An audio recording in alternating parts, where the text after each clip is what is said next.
igihe kimwe Imana yabwiye Abrahamu ngo uyu mwana wawe nzomugira munini, nzomukuza, kwari kugira ngo Imana ifashe Abrahamu emotionnellement arekura umuhungu wiwe Ishmael. Imana iha promesse Ishmael ati umwana murekure ko nawe nzomugira ihanga rinini, nzomuhezagira, nawe nzomwitwararika. Ndamugukuye ko wewe Abrahamu se w'umubiri, ariko jewe Imana uyu mwana nzomwitwararika, nzomuhezagira. Nuko Abrahamu abona kwirukana Agari n'umuhungu wiwe Ishmael. Ariko nubwo hari habayeho promesse yuko Imana izogira Ishmael akaba muniniya, Agari akaba yagiye yarumvise ko umwana wiwe atazopfa nk'imbwa ivo tu.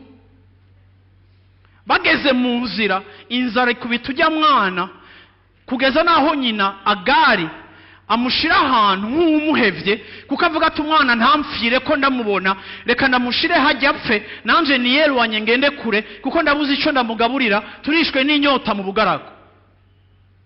Uyu mugore muri inquiétude yiwe no mu kuba ariko arafesinga urupfu, Yesu ashimwe cyane.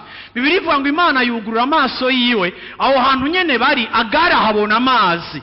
Ariko ndagomba kwibaza ikibazo, na amazi Imana yari yihejeje gukrea atarahasanzwe canke na amazi yari ahasanzwe ariko la mama atari capable yo gushobora kudiscerna no kudetecta ikihari?